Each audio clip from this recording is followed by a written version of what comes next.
Thank you for listening to Lone Star Community Radio. This program was broadcasted and recorded live from the LSCR studios in downtown Conroe, Texas. Lone Star Community Radio is supported by listeners like you. Donate and sponsor today. For more information on getting involved with Lone Star Community Radio, contact us at lscrstudios@gmail.com or visit us online at www.irlonestar.com.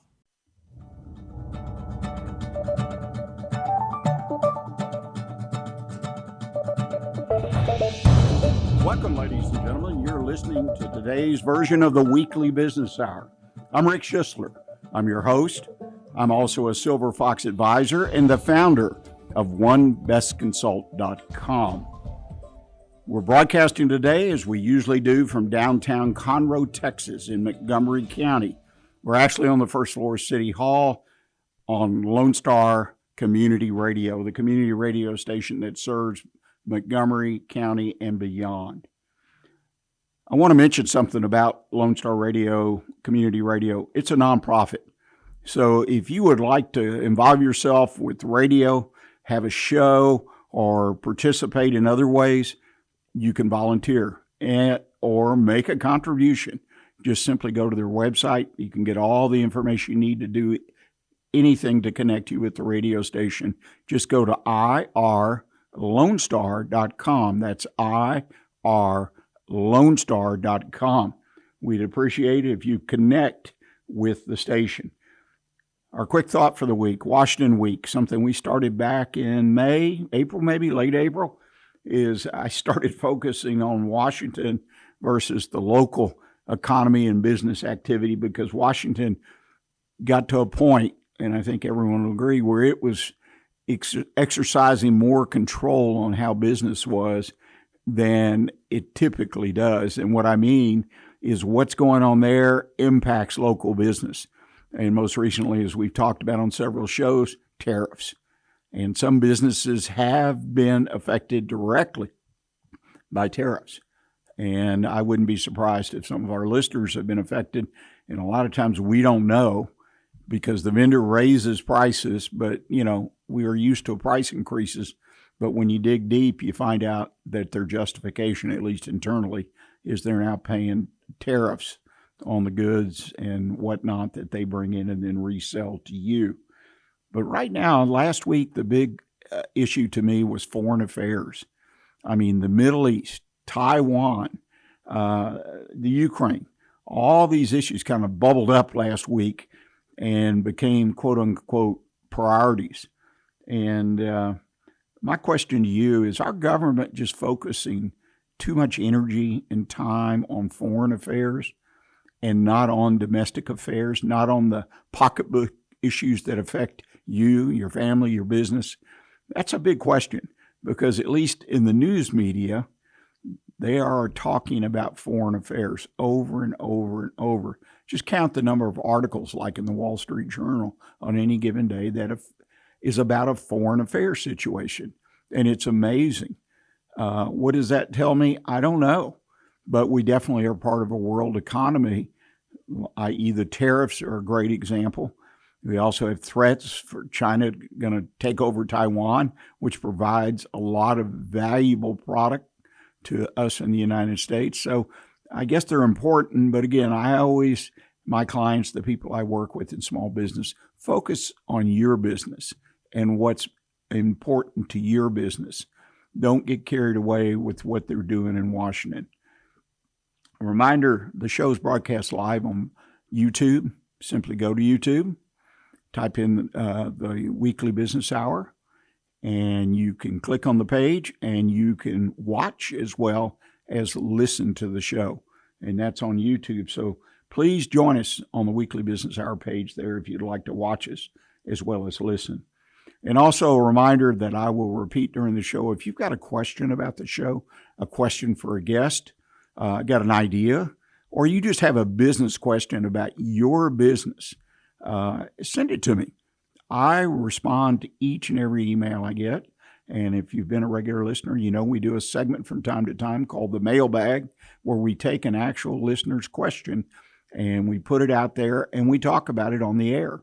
So please send me your emails. It's real simple. Rick, R-I-C-K, at irlonestar.com. That's Rick at irlonestar.com. Let me know what you're thinking. Well, now we get to the heart of the show, and that's where we talk with our special business guest.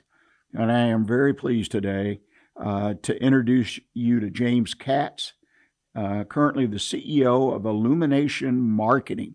I love that name, James. Welcome to the show. Thank you so much. Thank you so much. I appreciate it.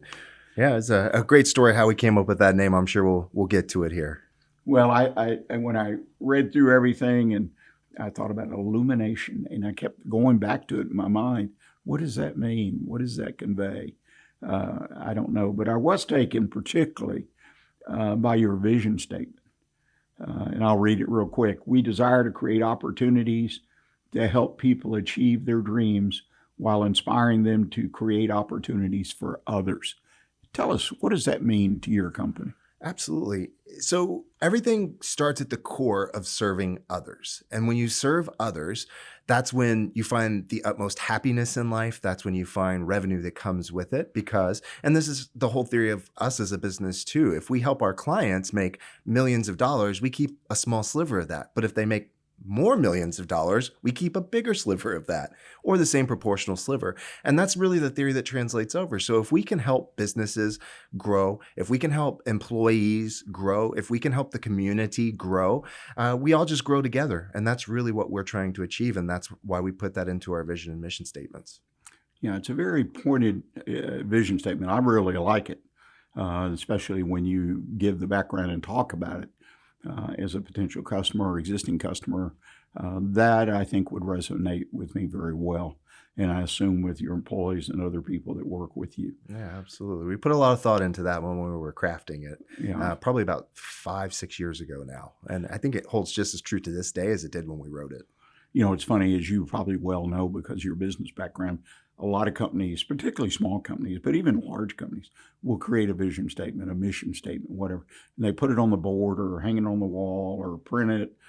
And within a year, it's forgotten about, except that it shows up in print or it's, like I said, a sign on the wall.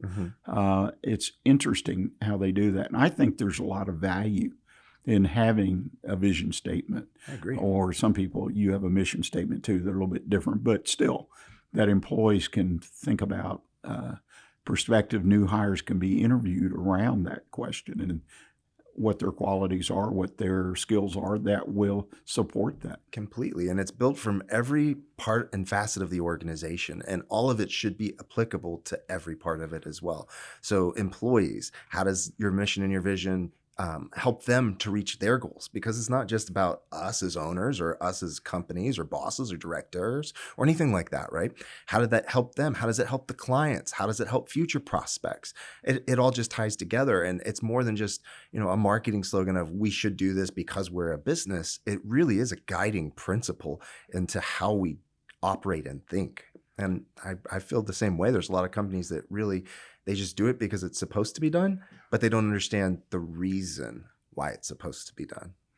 Yeah, it's amazing how many times you can go into a company or do business with them and you ask a couple of questions like, what is it that your company stands for? Just something simple like that. And a lot of times you get a blank look or you get the employee doesn't know. And I think that's really unfortunate for them as well as their company. Business history. Always like to let the audience know where our guest, came from business-wise. Tell us business-wise what led you to get into and found Illumination Marketing. Yeah, that's a great question. Now, I have a little bit more of an eclectic background than I think a lot of other people do. So when I was first starting about getting into business, I started working when I was 12 years old. So I've had a work ethic since I was raised. And I was a soccer referee on the weekends. And typically they'd be like, we'll give a 12-year-old one game and then they'll go off and do whatever on a Saturday. And I would take all 8 games that day. And they're like, why are you doing this? Like, no one wants to do this. And I'm like, well, what else am I going to do on a Saturday? I have Sunday for the other day off, right? And so my work ethic started really, really young. And I was also making $35 an hour as a 12-year-old, 13-year-old, and I'm like, it took me, 15, 20 years to get back to making that much after I graduated college. So it's a good opportunity, but that really built into things. But where I really started my professional career was I was in the entertainment industry. I was actually a professional wrestler for about 8 years. But I used to tell people I was a piano player at a brothel because I wanted them to think I had a dignified career. But no, it was great. I started when I was 17. So I was a senior in high school when I started professional wrestling, WWE style type of wrestling. And I wrestled through high school in my younger years, amateur wrestling, which taught me a really good base for it. But it was great. I thought I was going to be the next WWE superstar, right? And so the only problem when I started that, I was 160 pounds at 6'2". That's not what people really want to pay to go see. They want the whole experience, right? And 160 pounder isn't that experience. So I put on a lot of weight. I started lifting. I had a lot of dedication. I got up to about 275 pounds. And I was starting to get my tryouts with the WWE. I was starting to get recognized. I was wrestling famous people. I was on TV in multiple states. I was an international wrestler. I wrestled Mexican movie stars, tons of famous people. Figured out I was beating up my brain for not nearly enough money though. And so I'm like, man, I got to do something different. While I was doing that, I was also going to college at Stephen F. Austin State. Graduated with a degree in radio and television and a minor in business communication. So when I was starting to figure that out, I got a job. I moved to Houston after graduating college, and I got a job here as a media buyer at a local ad agency. So some of my clients included AT&T, SodaStream, Arby's, Sleep Number, FanDuel, relaunched Zest in Canada. So I had a lot of really cool projects that kind of taught me a lot about advertising and what that was. So started combining all of these aspects, still thinking I was going to be a wrestler at that point.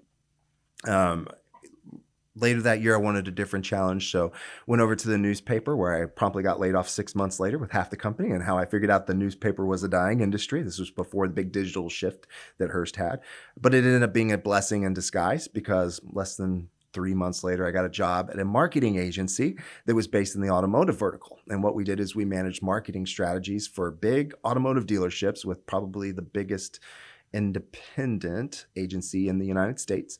I loved that job. And that's where I really found out my love of marketing. And I quickly got promoted into management there. Took my section of the company from losing $400,000 a year to making just under $2 million in about 2 years. We took our team from a team of 4 people to a team who had about 10 people and had about 10 people under them. So the span of control we went from, I think it was 16 accounts when I started to about 120 when I finished. And our average dealership grew 6.5% in the first 6 months. And automotive is incredibly competitive. It's one of where dealers will just throw money at problems to try to fix it all. So it's a really interesting experience.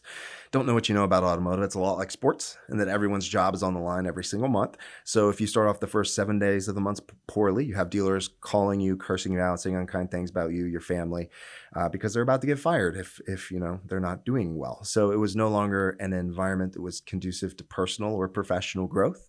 And so I left that job and went over to become a marketing executive in the healthcare industry. Where I helped a software as a service company and a revenue cycle management company build their revenue. And my very first year we came in, it was a small company out of Spring. And what we did is we redid the whole marketing strategy from the ground up. So this is websites, trade show materials, videos, everything you could possibly think of. And it worked. And we ended up generating 1.3 million more in first year contracts.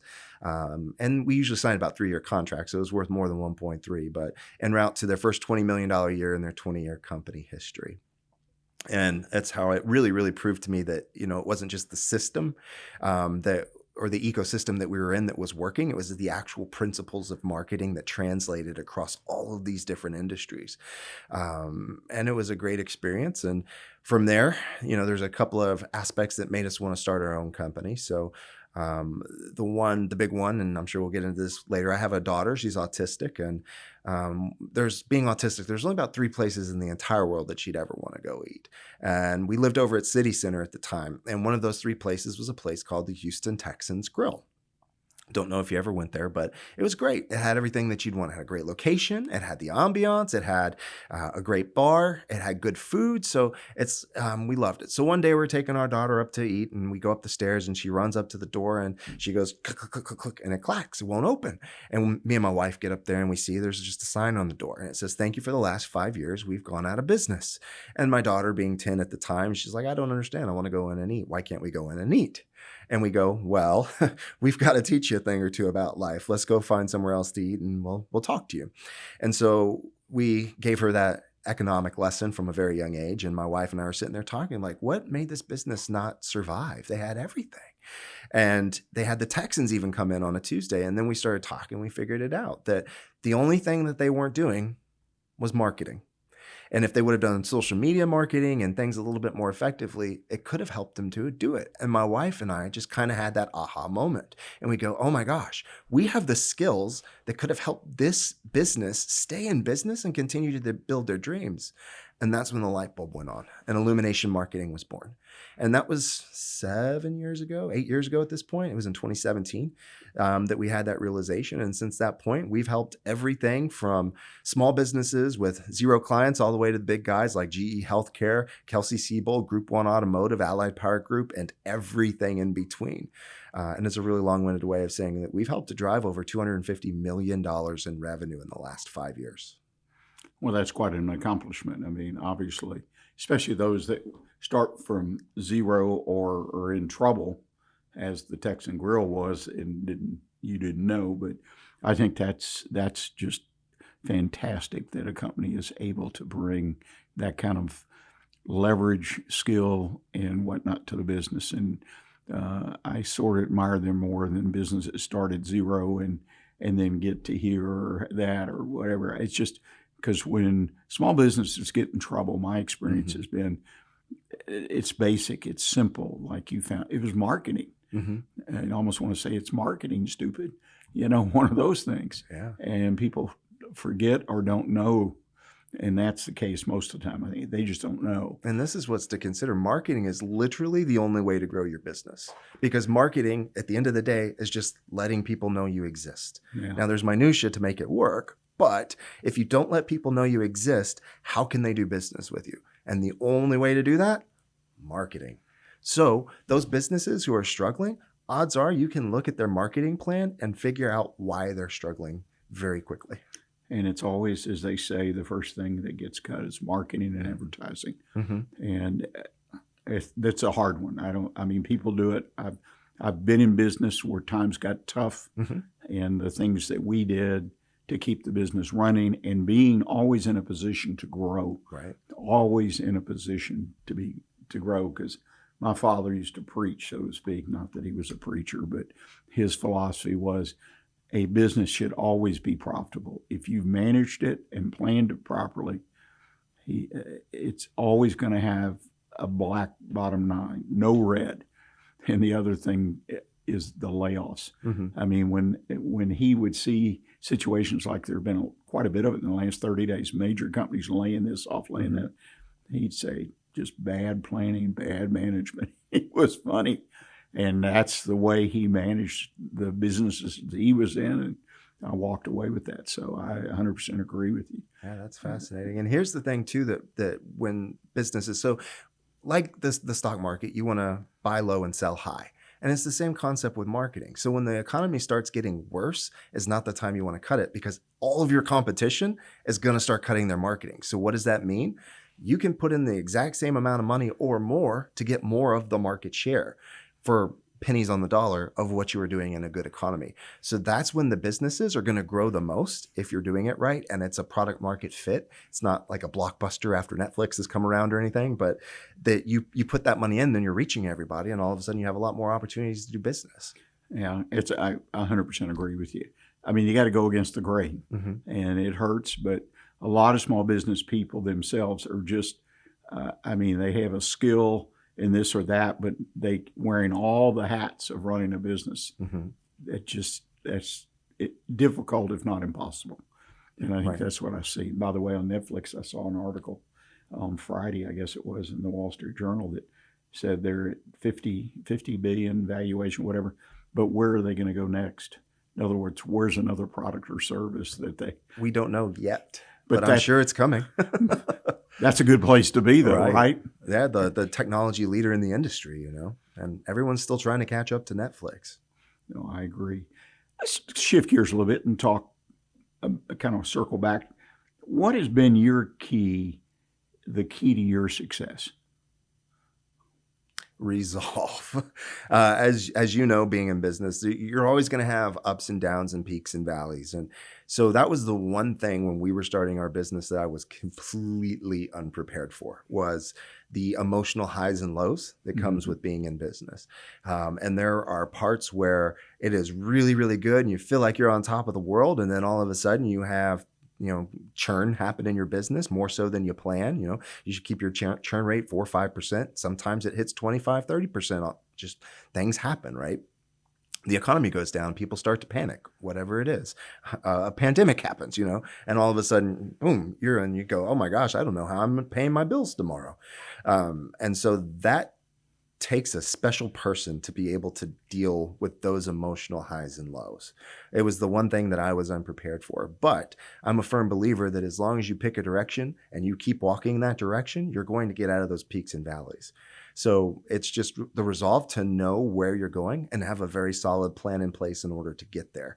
And then just do what you're supposed to do the boring stuff day in and day out, and then you'll get out of it. Yeah, you got to pick a path and stick to it. Hopefully you pick the right path. So far, so good. Others, right? 7 years so far, and we're still chugging along, having record profits. You're beating all the odds already, right? With small businesses. So yeah, absolutely. I think we're in the top 10% of revenue generating businesses in the state right now. So it's just that's always surreal because we're still a smaller business. We're not a $10 billion a year business by any means. So just even those small victories sometimes are victories that you forget about. Right. And you can't overlook them. You got to celebrate them, if nothing else. At least that's my experience. Well, let's take it to another level. The same idea. What is your biggest challenge on a day-to-day basis? That's a good question too. Biggest challenge. I guess it changes by the day, and that it's just different fires throughout the business. So one day we don't have enough leads. The next day we don't have enough people to handle the leads. The next day we don't have enough people to fulfill when we sell the contracts of the people that are coming in. Then the next day we don't have our money right with 100% with the accounting and things like that. So it's different challenges every single day. So I think it's so hard to narrow it down just to one. I think the biggest thing to our growth still is mindset. It's one of those, we don't want to be a $10 billion a year business. That's just not our goal. What's the point of building? So here's the thing with our daughter too. So she's autistic. She's 21 years old now. She has told us in no uncertain terms that she'll ever have kids. She does not want them. It is not her thing. I'm like, okay, I get it. No worries. No pressure, no stresses for me. So coming back to how that applies to us, why would we want to build multi-generational wealth if it dies with the next generation? And do I want to make that trade to get there? And so it's finding that balance of how big do we want to be? How much time do we want to invest in it? What's the priorities? And make sure that we're always in alignment and marching in the right direction. It's funny. One of the first things I learned when I became a Silver Fox, because that's where you and I originally met, was at a Silver Fox luncheon, was making the decision. There were 3 things that were presented by one of the founders of the group at a gathering down at, I believe it was the Small Business Administration, University of Houston.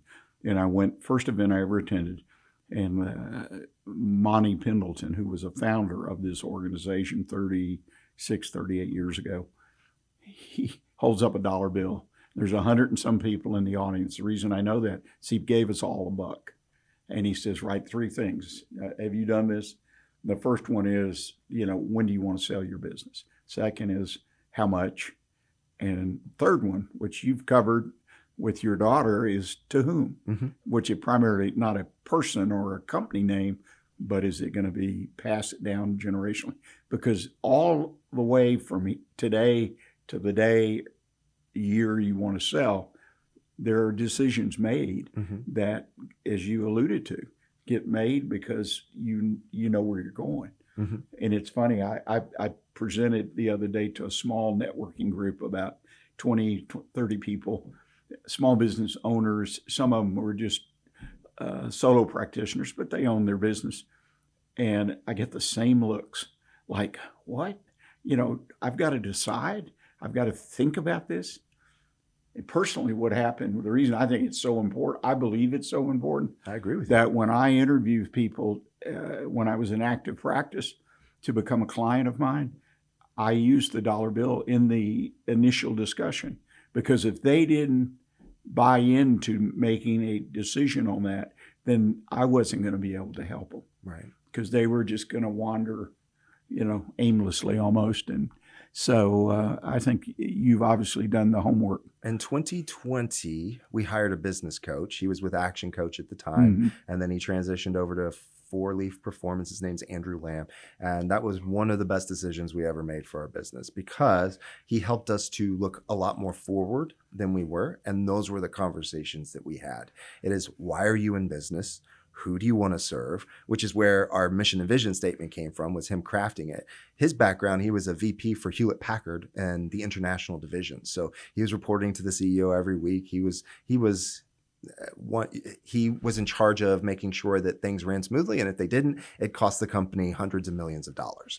And so he had this foresight from his experience of, where do you want to go? Because if you don't plan this out now, it's just like shooting target practice, right? From 10 yards, if you shoot that far off, I guess for radio listeners, if you shoot a millimeter off, you only hit a millimeter off, but you take that same millimeter off and you put it 100 yards down the line, and now all of a sudden you're 3 feet off. And so those are the types of concepts. You have to be laser specific on where you want to go in order to make sure that you reach it. And so he helped us establish that, the how much do we want to sell our business for? Do we want to sell our business? And what does it really take? And why are you in business for the first place? Yeah, there's no doubt about it. And again, I have seen so many people struggle with that firsthand. Business owners struggle with having to focus on that, which I believe we should do when we start the business. It's one of the things that on a checklist, what do I need to start a business? The top's usually money, and then so on and so forth.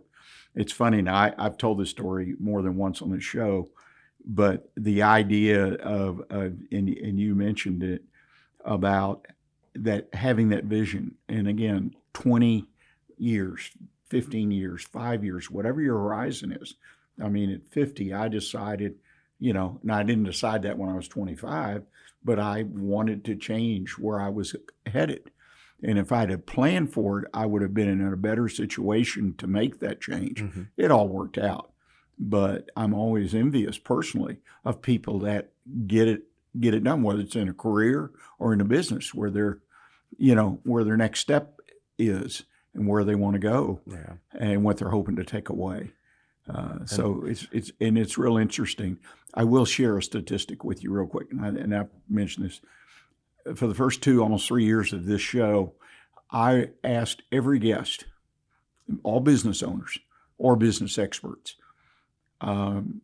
whether they had a mentor or not.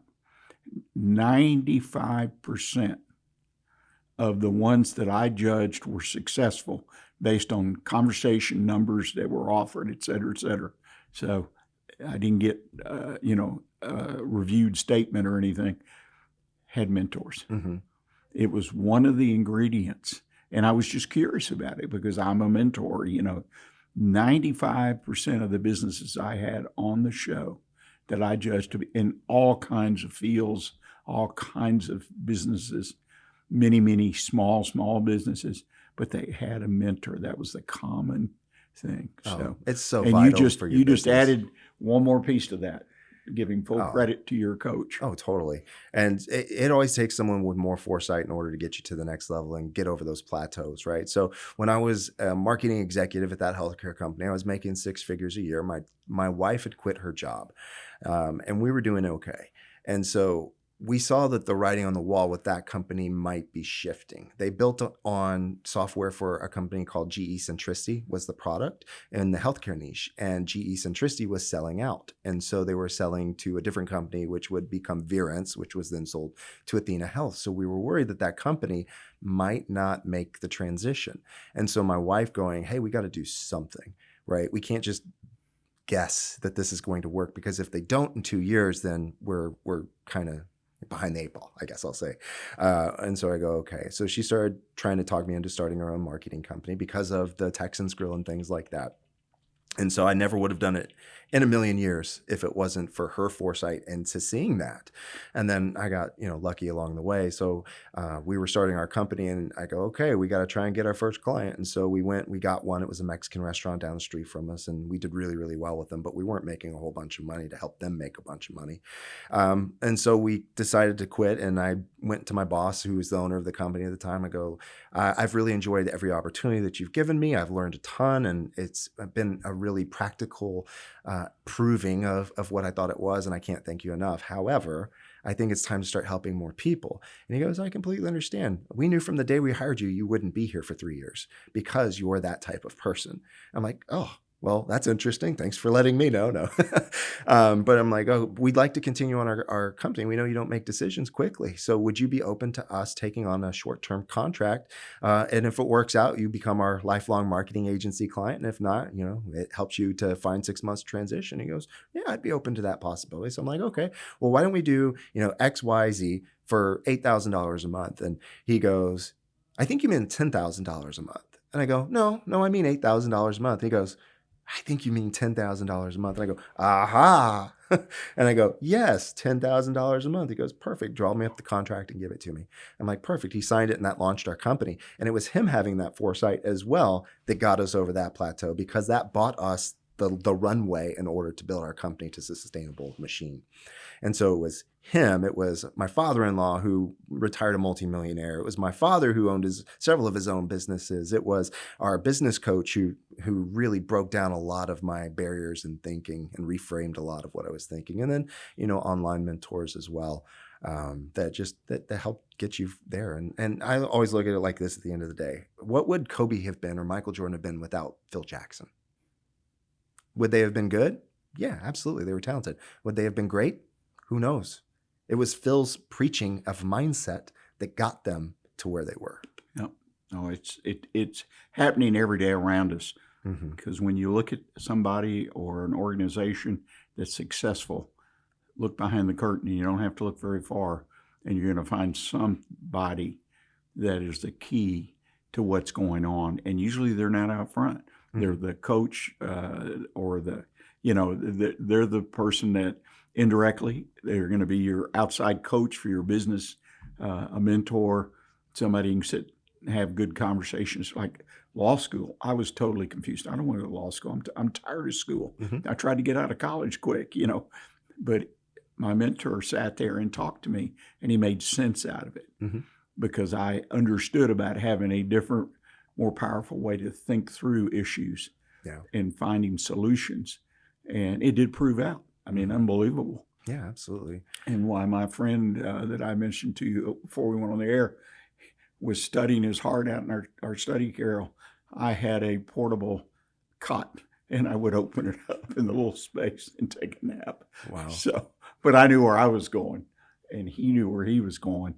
So we both did what we needed to do or feel comfortable. Yeah, that's incredible. So, but anyway. And I think the other thing, too, that a lot of people don't even consider. So when I was working in the automotive space, automotive dealers have something called 20 groups. And it's basically a group mastermind where they get together and solve problems, even though it's with their competitors. And I think that translates really well across every industry and everything. If you can find a group of people who have high-level problems to kind of come together and solve them together, I think that's invaluable and to shortcutting the process to success.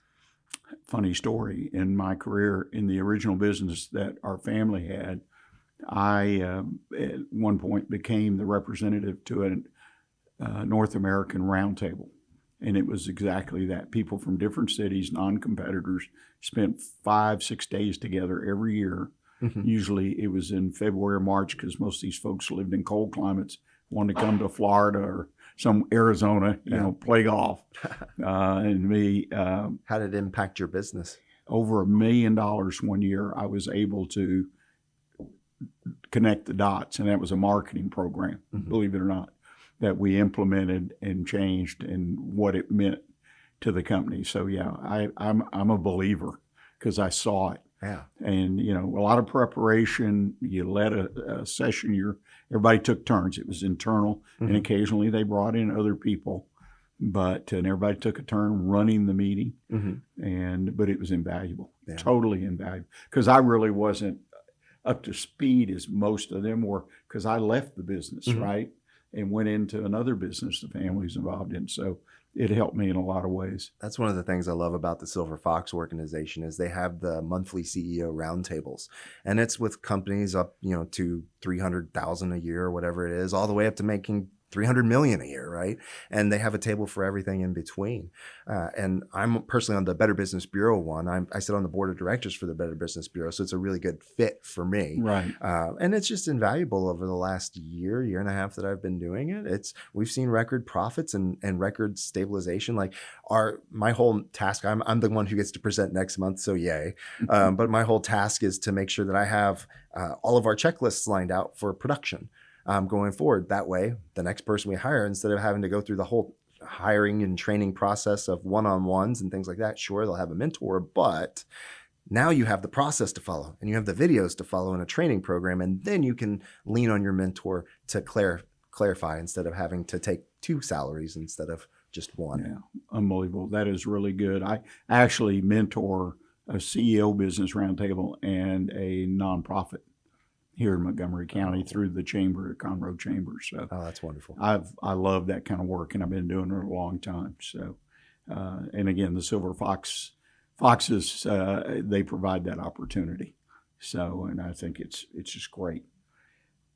We're going to take a short break now, ladies and gentlemen. We've been talking for a long time, and I hope we haven't bored you, that we've enriched your life and given you information and thoughts to think about, perhaps even something to change today.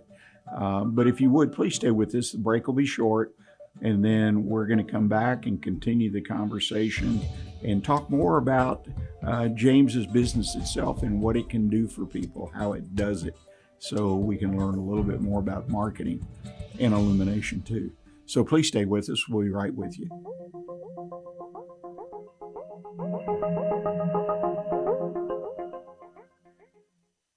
Every Friday, tune into Texas Ticket on Conroe's 104.5 and 106.1 FM with Armando Nino of Gold Lake Conroe, focusing on Montgomery County area events and places. Get a feel of the Texas spirit at the event, paired with guest and vendor interviews, event coverage, and ticket giveaways, and so much more. Join us Fridays and punch your Texas ticket. For more information on the show, visit irlonestar.com/Texas Ticket. Welcome back, ladies and gentlemen. You're listening to the Weekly Business Hour, this week's version of it. And we've been having what I personally think is a wonderful conversation with Mr. James Kaatz, who's the CEO of Illumination Marketing. James, you've had a lot of varied experience in working in marketing. I mean, the jobs that you had prior to starting your own business prepared you in probably not typical way that somebody ends up in the marketing field, with the opportunities you were able to connect with. A lot of experience, because your college degree, you didn't get a degree in marketing, did you? No, I certainly didn't. And I guess I should have told you this one before we went on. Kaatz, 2 A's, not 1. Fools everybody, so don't feel bad. But no, I didn't have the traditional marketing degree or business degree going in. When I went to college, I was fully focused on being a professional wrestler, and I'm like, what can I do to put myself in the best position to become a professional wrestler? And when I got there, I'm like, because I didn't want to go to college. I had a chance to potentially go to Japan before I started college. And I'm like, I'm going to do that. And my parents were like, you're stupid. What are you doing? And so, my parents, I was young, and they're like, you can go to Japan if you want, but then you're going to pay for everything else your whole life. And I'm like, I'll take my parents' help for a little bit longer. And so I'm like, okay, what can I do? I'm like, oh, radio and television. That makes sense. It's going into a TV business. Wrestling was all about TV at that point. It was early 2000s. And so I'm like, this will perfectly put me there. And so I learned, in radio and television is all about communication, which is what business at the end of the day, and this is what I learned over 20 years, comes down to, is just communication. And so it without me understanding that I was setting myself up for marketing, it set me up well for marketing. But in no way did I ever think marketing was going to be my career. It's interesting because many times you'll find people with a background, say in marketing or radio, or business or whatever it is, and then they end up owning a business where that formal education really doesn't directly come into play, because you know what I'm saying. Now, business might come into play in many more areas than, say, radio and television, but it's interesting, and a lot of the best experience that I hear people talk about and the best skills are ones they obtain by doing it, by being connected to something. I laugh every once in a while. Somebody will talk about going into the business for themselves. A lot of corporate people, and they're tired of corporations hiring, firing, just or being sold, bought. You know, it's always up in the air, and it's the uncertainty. So they say, "Well, I'm going to own a business," and as my father loved to say, he says, "When you own a business, you're just buying a job." You know, and I remind him, I said, "Well, you bought a hell of a job. I know you don't pay yourself very much, but you own a hell of a job." He just smiled. He didn't know what's about. Anyway, I was a smart ass anyway. But, you know, the point is that as you prepare to go into business, you need to take stock of what you bring to the table and what you don't. And the one thing on a business startup is you need to have enough money, not just for the monthly cash flow purposes, but you need to have enough monetary resources to bring in to help get the assistance that you need, such as marketing. Right. And so many times when people say, "Well, I ran out of money, I didn't have enough money," it's really money for outside resources to do things you're not qualified to do. Or it's you didn't use that money well enough in order to generate more money. Right. And one of the things I didn't understand until I got a little bit longer is how those soft skills absolutely translate. And it's probably the most important skill that you can have, because everything else is just process and it's written down and it doesn't change. Soft skills, it's a little bit different with everybody. You have to know how to sell when you own a business. And here's the other thing that we talk to all the time is business owners are like, "I never got into business to do selling." And I'm like, well, that is the core of what you do, because you have to convince somebody to do something. You either have to convince them to buy your product from you. You have to convince employees to come work for you. You have to convince contractors to work for you. You have to convince, political parties to help to establish the way that you can go forward. There's all these different ways where you have to influence people. And so luckily for me, all of those soft skills of radio, television, communication, and business communication really set me up very well for later on what we're doing. And especially sales. Sales is the most underexposed skill of being in business. Right. And it's just intimidating. But then you realize things like this. So sales, is sales something you do to somebody, or is sales something you do for somebody? You know, it's interesting. I'm sitting here looking, I'm thinking about experiences. One time I did a startup with a partner in the electronics industry. And so distribution and sale of the product obviously was on the checklist. And, well, we need to bring this in and that in. And this guy, my partner, was really tight with money as far as every penny. Had to squeeze it hard enough for that Abe Lincoln to say, "Ouch." And I had known someone who was a vendor who I'd done business on behalf of the company, the family business with. I was responsible for a number of years. And he was retiring from this big company that he had worked for. But he was a Hungarian from Chicago. And he just was straight up the pike, the basics of selling and so on and so forth. And I remember having a conversation with him just about this subject. And he says, 9 out of 10 people who call themselves salesmen, they can't sell anything. Right. And he says, but us, including himself, of course, because he had the ego, right? I can sell anything. I just learned the product, and because we were talking about selling something electronic. Well, he had been in kind of the business, but he was not an electronic technician or anything. It was interesting, and it was validated later when I developed a friendship with a company, had 27 salespeople, and I developed a friendship with the owner. And his rule of thumb was, I said, "Well, how do you sales calls all that?" He says, "Well, we expect minimum of 2 in the morning and at least 2 in the afternoon, and close 1 or 2 pieces of business every day." Because you got 27 people you're overseeing. And he says, "My problem is if they get rejected at one of the 2 appointments in the morning, they're no good in the afternoon. Right. He says, I've got 2, maybe 3 salesmen that can work through that issue on a day in and day out basis. I said, well, they're your best. Oh, yeah. Their sales are, he went like this, we're up here, everybody else is down here. And so some of that stuff. And so when someone goes in business, I 100% agree with you. We've got to feel comfortable at least, Absolutely. and learn the basics. Sales doesn't have to be intimidating. And that's where it just gets, because people are like, I don't want to convince somebody to do something. And I'm like, if you're doing sales the right way, you don't have to. They convince themselves, because the whole reason they agreed to meet with you in the first place is because they think you have a solution to one of their problems. Otherwise, they wouldn't have picked up the phone. They wouldn't have walked into the store. They wouldn't have sent an email. They have are wanting to communicate with you. So you're not selling to them. You're selling for them. And sales is just helping them reach a decision as built through a bridge of trust. Right. And so if you do it the correct way, which is with pointed questions, so ask more, talk less, because the person who asks the most questions controls the conversation, you can get somebody to buy almost anything and they'll convince themselves to do it. You don't have to convince them of anything. It's just, why are you here? What motivated you or inspired you to meet with me today? Oh, great. So what kind of problem are you having? How long has this been a problem? Are you okay with that? Do you want to change that? Well, why do you want to change that now? What's important about it? Why not just push it down the road another 10 months to do it? What's going to happen if you don't fix this problem? Great. Well, now that we've done through all of this and we've talked for 20 minutes about these basic things, let me see if this solution might help you. This is what we do. As an example for marketing, we help make your phone ring. Does that sound like something that could help your business out?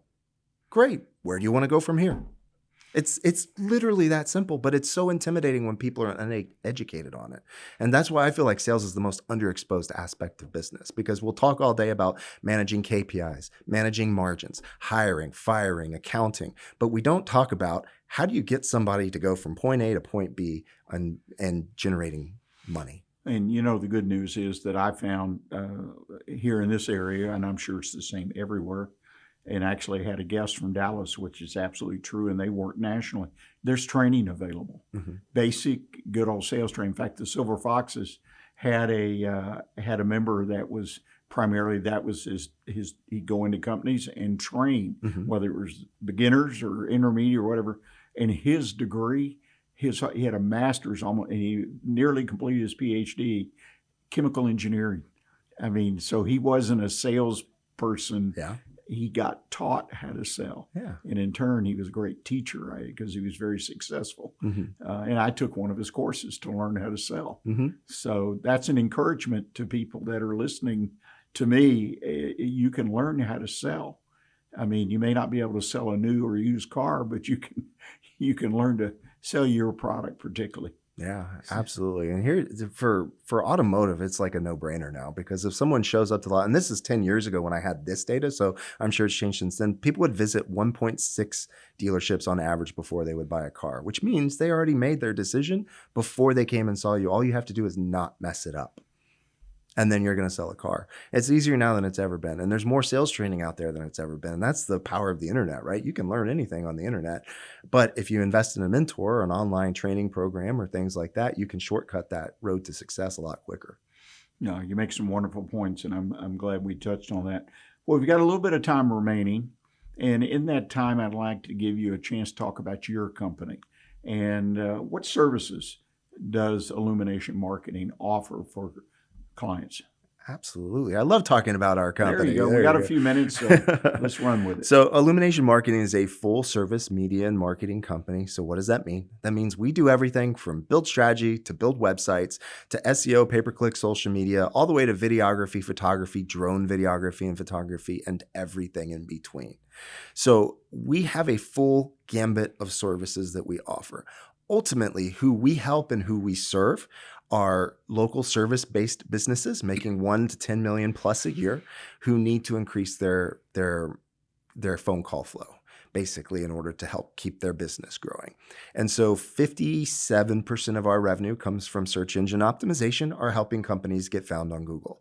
And the reason for that, and this is, I go over this a lot in all our sales calls now, right? Google is the number one way to help grow your local business. Why? Because if somebody has a problem, where are they going to go? They're going to go to Google to solve that problem, even before they talk to family or friends at this point. Even if they talk to family and friends, they're not necessarily going to trust family and friends, but they're going to trust Google. So Google's so powerful, it's become a verb. Just Google it, right? And so people trust Google to have every answer for every question asked. And so if your business gets shown up as the first, second, or third answer, what do you think the effects of that are going to be on your business? They're going to be tenfold, right? All of a sudden, your phone calls are going to go through the roof. All of a sudden, you're going to double your revenue. And we've seen this time and time and time again. So that's really the core of what we do. But we do everything, right? And so even taking a step back a little bit, more story time, right? I hope that's okay. So when I was working at the marketing agency that was based in the automotive vertical, I was in charge of overseeing a team of 10 people. And one of my jobs every month there was to audit all of our team meetings, at least one a month from every team member. And each team member had 8 to 10 dealerships. So I would sit on, a good 10 phone calls a month of them talking to other people.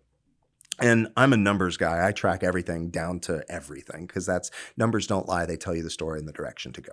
So I'm sitting there and we hired this guy on and he had a master's in marketing and he was unbelievably charismatic and just everyone loved to be around him. But he was routinely my lowest performing team member. And I couldn't figure it out. And I'm like, why? Why is this just not happening? And so I sat on one of his meetings and I was listening. I'm like, okay, he's a little lost when it comes to marketing and how we do it because theory is good, but in actuality, it's a little bit different. So I was sitting there on my Surface Pro and I sketched out how we do marketing. And so what I figured out is there was a 6-step process to doing marketing. And this applies to auto dealerships. It applies to hair salons. It applies to any company that you might think of, right? And so there's 6 stages. The first stage, you have to know why you're in business. You have to do all of your business stuff, right? Who do you serve? Why do you serve them? What is your ideal customer profile? Who are you trying to serve, right? And what are your strengths, weaknesses, opportunities, threats? From there, you have to have somewhere to host the information that you discovered in step 1. So that's going to be going over to a website 99.9% of the time, where you put all that information that you discovered in step 1. From step 3, you have to create content to get people back to the website to tell them about what you do. And so this can be videos, this can be white papers, this could be ebooks, it could be social media posts. There's a full gambit of things you can do. From there, you go to promotion. You have to pay in order to get in front of enough people in order to make change. And so, as an example, what are the ways we can do this? We can do it through traditional media, television, radio. We can do it through social media. You can get a cost of $1,000 as little as $1, depending on who you're trying to target. Where traditionally, and because remember, I was a media buyer for Fortune 500 companies, so traditionally, in like a used to market, it'd be $50 cost per thousand ish for a radio, depending on the station, versus $150 for TV, plus depending on where you go, right? For social media, you can get as little as $1. So it's way more effective at reaching the people that you're trying to reach. So after that, and you have the promotion, because the secret to marketing is reach times frequency times messaging equals effective marketing. You have to reach enough people. You have to reach them enough times. You have to reach them with the right message in order to get them to take action. So from there, you have to go to a follow-up. This is going to be done through sales or marketing, right? And have you ever heard of the marketing rule of 7s? Probably, but Yeah. enlighten us. Yeah, absolutely. So it was a maxim developed in the 1930s by the movie industry that saw that someone had to see a movie poster at least 7 times before they would go in and watch the movie in the theater. And that was 100 years ago. And so what is it today with the invention of Netflix and the internet and cable television and everything out there vying for attention? Well, when I was a media buyer for those Fortune 500 companies, we saw that a average flight or a set of commercials was played out when it hit around 2,600 gross rating points, which means that the average person in the market saw it about 20 times. So how much does someone need to see something before they take an action? Probably somewhere between 7 and 20 times, just based off the data. Even though Facebook will try to tell you differently, don't listen to them. And so you have to reach them enough times. So this comes with retargeting and marketing. This comes with email. This comes with salespeople. This comes with CRM systems set with automated follow-ups, things like that. And then you have to have the last stage of this. I know this is a long-winded diatribe, but the last stage of this, which is you have to look at your analytics to see what worked so you can scale it up, see what didn't work so you can cut it back. And then you have to go back to stage one and refine everything you just did. And then that's the life cycle of marketing. And it goes and goes and goes and goes and goes. Refining and doing it again and again. I've noticed in the market, at least in the general area, that there have been a lot of digital marketing firms pop up. Mm-hmm. Now, I don't know if it's one person that has a card and it's got a name, or if it's 100 people. Right. Have offices all over the country, but the numbers of people and representing themselves as being in digital marketing has just sprung up in the last 12, 18 months. There's no capital that starts takes to start a marketing company. It's just amazing. But what would you say sets you apart from your competition? Absolutely. It's the experience, it's the process, and it's the results that we drive. As an example, SEO companies have been around since Google started. Most SEO companies, because what we do is we come in and clean up behind the work of others who have lied to people and have done absolutely nothing for them and taken their money. It's fully exploring the topics. So as an example, SEO, there's three main things that make it work. First, you have to have your technical SEO right. It's like building the foundation of a house. If you don't pour it, then the studs will fall in on themselves. So you have to set your website up to be found, for it to be secure, for it to be fast, all of the non-sexy mumbo jumbo. Then you have to have ongoing content. Google wants to reply with the best answer for every question asked, and it has to be up to date. So you have to post new content on a scheduled basis in order for Google to even know you're still in business. And then the third one is backlinks. It's like Google's word of mouth marketing. It's when other websites post your website link on theirs and say, hey, you should check this guy out. And Google's like, oh, this makes sense. We should do that. And so it's pulling the power levers. And so, like, as an example for the SEO side of things, people go, well, we'll come in and we'll help you with making your content. But they leave out the other two sections of it. Or local SEO, which is its fourth section, it's its own beast altogether. They won't tackle that, or they won't tackle traditional. Or answer optimization coming in now with Google Gemini and ChatGPT and all of these. They won't touch what makes that work. And so it's having a full scale plan and tracking it to every dollar to justify the ROI on it, because I'm such a numbers guy. And so my team, by proxy, has become numbers people, because that's how we justify what we're doing. And if we can show that we've helped drive a 10x ROI for a business, they'll continue to pay us forever, because it's their own ATM machine. There's no doubt about it. To find a quality vendor, particularly in the advertising marketing area, based on my experiences over the years in different businesses, it's a challenge. It's a challenge, and that's the word I would use too. Well, James, I can't thank you enough for coming in and sharing. We probably could go on and on. There's so much, and obviously you bring a lot to the table. If someone wants to get in touch with you to ask a question about today or talk about your services, what's the best way for them to do that? Perfect. You can start by visiting our website at marketingillumination.com. You can send us an email if you need to, info@marketingillumination.com. You can call our number, 832. Oh, man, I totally blanked on our number. You remember the same club I am. Yeah. Every once in a while, numbers disappear. Yeah. My own phone I have number. I have our company number sitting right there up there, and I always give out my personal number. So now I'm blanking on my company number. That's embarrassing. But 832-753-6124. There we go. I got it at the end. And this man wins the prize today. But seriously, James, thank you. You've got a lot of information, and it sounds like you've got a process and a business, and folks need to consider where they are with digital marketing. I think every business, regardless of its size or area that it provides products, services, needs to plug into this digital world. If in fact they're interested in increasing or maintaining their sales, because you're going to see customers slip away if you're not constantly out there talking about your business. Well, ladies and gentlemen, as always, I deeply appreciate you joining us. We'll be back next week at 11 o'clock right here on Lone Star Community Radio. And I ask you to keep an eye out next couple days, a link will be posted throughout social media where you can go back and watch and or listen to the show. And as always, we appreciate it if you pass it on to someone who's in business, share the information with them. We would appreciate it. And as always, until next week, stay engaged and always keep your focus on what counts in your business. Thanks.